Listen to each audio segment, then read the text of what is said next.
Assalamualaikum warahmatullahi wabarakatuh.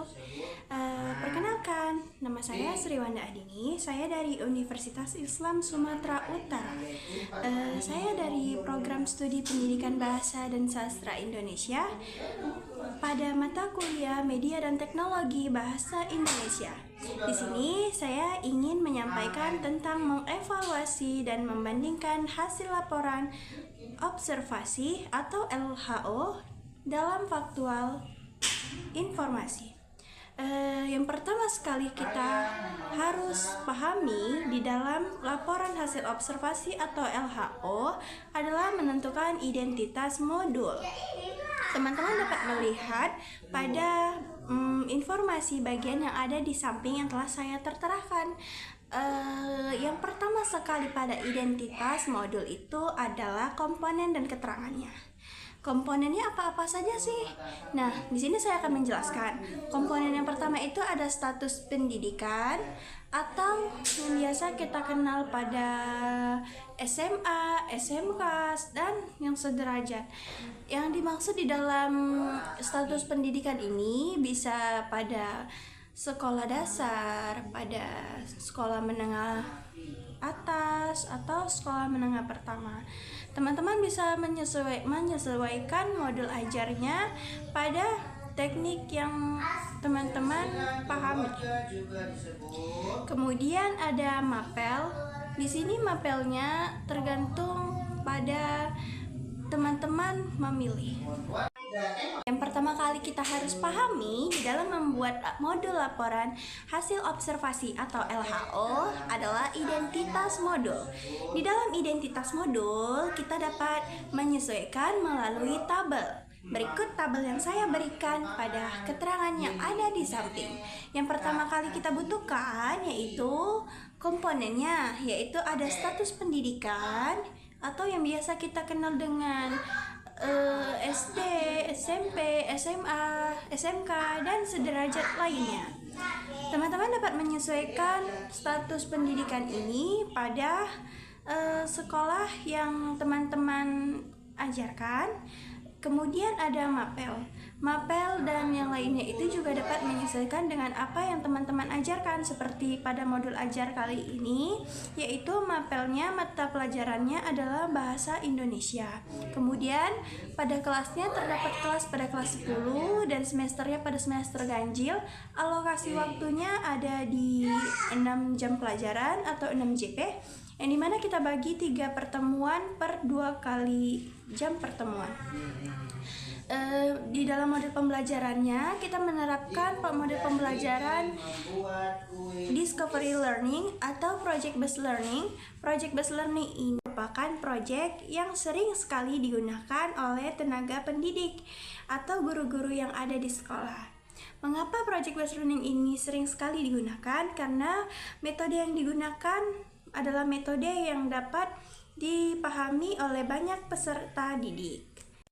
Hai, masih pada fokus kan teman-teman? Kita akan lanjut kepada capaian pembelajaran. Nah, capaian pembelajaran di sini adalah peserta didik mampu mengevaluasi, menganalisis, dan membandingkan akurasi informasi faktual dalam laporan hasil observasi yang dibaca atau disimak dengan informasi dari sumber lain untuk menilai kualitas data dan kebenaran informasi. Teman-teman tahu nggak sih apa yang dimaksudkan dalam pembelajaran ini? Nah, jadi capaian pembelajaran ini atau LHO digunakan pada suatu data yang memiliki suatu kebenaran. Nah, namun dalam suatu kebenaran kita perlu data dan kita perlu membutuhkan bukti yang sangat akurat. Bagaimana sih cara membuktikan kebenarannya? Nah, makanya diperlukan adanya LHO tersebut. LHO sendiri adalah laporan hasil observasi yang dimana satu data dengan satu data lainnya membutuhkan bukti-bukti yang harus kita sandingkan agar menemukan fakta yang sesungguhnya. Kemudian kita masuk pada tujuan pembelajaran. Yang pertama daripada tujuan pembelajaran, kita dapat mengevaluasi dan menganalisis tujuan dan struktur pada teks LHO. Yang kemudian kita dapat mengidentifikasi teks yang ada pada LHO dan mengevaluasi keakuratan informasi pada faktual LHO. Yang keempat, setelah kita mengevaluasi dan membandingkan, kita dapat membandingkan informasi dalam LHO dengan sumber lain secara kritis dan objektif. Yang kelima, setelah kita melakukan tujuan pembelajaran yang keempat tadi, maka kita sampailah kepada menarik kesimpulan, di mana menarik kesimpulan ini kita dapat memahami tentang kualitas data dalam LHO berdasarkan hasil analisis dan perbandingan yang telah kita lakukan tadi. Pemahaman bermakna. Peserta didik memahami tidak semua informasi yang ditulis dalam laporan atau berita itu akurat. Dengan mengevaluasi dan membandingkan sumber, peserta didik dapat menjadi pembaca kritis yang mampu menilai kebenaran suatu data dan informasi di era digital. Kemudian kita masuk pada materi pembelajarannya. Yang pertama sekali, kita harus memperhatikan pengertian. Pengertiannya apa sih dalam LHO itu? LHO sendiri adalah teks yang berisi laporan hasil pengamatan terhadap suatu objek atau fenomena secara sistematis, faktual, dan objektif. Yang kedua, ada struktur teks LHO. Yang pertama sekali ada pernyataan umum. Pernyataan umum itu seperti gambaran umum objek yang diamati. Yang kemudian ada deskripsi bagian, yaitu rincian ciri-ciri, data, dan atau fakta dari hasil pengamatan. Yang ketiga ada deskripsi manfaatnya. Objek yang diamati ciri-ciri LHO yang pertama sekali ada mengandung informasi faktual dan objektif. Yang kedua, menggabungkan bahasa baku dan ilmiah. Menggabungkan bahasa baku dan ilmiah di sini sudah terbukti bahwa bahasa baku dan ilmiah adalah bahasa yang benar-benar harus digunakan pada laporan hasil observasi, karena laporan hasil observasi bersifat akademik atau bahasa yang dapat dipahami oleh semua orang dalam menulis laporan hasil observasi. Yang ketiga, tidak menggunakan pendapat pribadi. Yang dimaksudkan tidak menggunakan pendapat pribadi di sini adalah dalam laporan hasil observasi kita memerlukan suatu data yang dimana ada perbandingan data yang satu dengan data yang lainnya. Laporan hasil observasi ini disusun secara sistematis dan logis. Yang kemudian ada informasi faktualnya. Bukti, data, dan sumber lainnya itu harus akurat.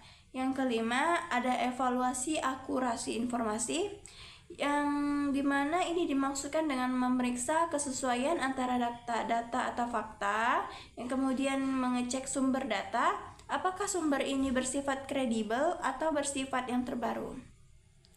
Kemudian kita akan masuk kepada identifikasi kesalahan atau bias dalam informasi. Kemudian setelah menyelesaikan hal itu, kita masuk pada nilai bahasa objektif dan subjektifnya. Oke, dan yang terakhir sekali, kita di sini membutuhkan perbandingan. Perbandingan di sini antara perbandingan informasi dengan gambar dan atau informasi lainnya yang telah disatukan tadi untuk menemukan bukti atau data sumber yang sesungguhnya. Kemudian kita masuk pada kegiatan pembelajarannya. Pada pertemuan 1 kita memerlukan pembagian waktu yang dimana tadi ada 2 jam pelajaran yang telah kita bagi menjadi 3. Pada pertemuan pertama ini kita mengenal dan memahami LHO. Tujuan daripada pertemuan ini adalah peserta didik mampu menjelaskan pengertian, struktur, dan ciri daripada LHO sendiri. Langkah-langkah kegiatannya pada pertemuan 1, pada pendahuluan kita membutuhkan waktu 10 menit, yang dimana guru menayangkan video pengamatan lapangan yang memiliki contoh adalah observasi lingkungan sekolah. Pada observasi lingkungan sekolah, kita dapat mengamati pada kegiatan magang, yang dimana kegiatan ini memerlukan observasi lingkungan terlebih dahulu. Yang kemudian di dalam observasi ini kita dapat menentukan diskusi singkatnya. Kemudian pada diskusi singkatnya kita dapat menemukan kegiatan inti yang memiliki waktu senilai 60 menit. Yang pertama, di dalam kegiatan inti ini siswa dapat membaca contoh teks LHO yang telah diberikan oleh guru. Yang kemudian LHO ini dapat diidentifikasi struktur teks dan informasi faktual atau tidaknya. Yang ketiga, setelah dilakukan identifikasi struktur, siswa dapat melakukan diskusi kelompok melalui hasil laporan yang telah ditentukan tadi. Kemudian pada penutup kita hanya memerlukan sedikit waktu saja, yaitu sekitar 20 menit. Di dalam pertemuan pertama kita hanya memerlukan kesimpulan, pengertian, serta struktur LHO untuk melakukannya. Kemudian guru dapat melakukan refleksi singkat berupa umpan balik untuk dapat mengajarkan peserta didik. Pada pertemuan kedua, di sini adalah kita mengevaluasi akurasi informasi yang memiliki tujuan peserta didik mampu mengevaluasi keakuratan informasi faktual dalam LHO sendiri. Yang pertama, diadakannya tanya jawab yang telah dibahas pada pertemuan 1, yang kemudian menganalisis dan membandingkan LHO, laporan hasil observasi yang telah diberikan oleh guru melalui siswa. Kemudian dilakukannya presentasi hasil evaluasi setiap kelompok, dan yang terakhir pada pertemuan kedua adalah guru memberikan umpan balik berupa pengetahuan guna menyempurnakan pada pertemuan-pertemuan. Yang terakhir adalah pertemuan ketiga, guna membandingkan dan menilai kualitas data yang telah diberikan dan telah disandingkan. Tujuannya adalah peserta didik mampu membandingkan informasi dari dua sumber dan menilai kualitas datanya. Pada pendahuluan, yaitu kegiatan awal, adalah guru memberikan dua contoh teks LHO yang berbeda agar siswa dapat menentukan. Yang kedua, siswa membandingkan Yang ketiga, guru dapat memberikan nilai terbaiknya untuk menentukan hasil kompetensi belajar yang telah dilakukan oleh peserta didik atau siswa. Mungkin itu saja yang dapat saya sampaikan. Semoga bermanfaat. Wassalamualaikum warahmatullahi wabarakatuh. Dadah.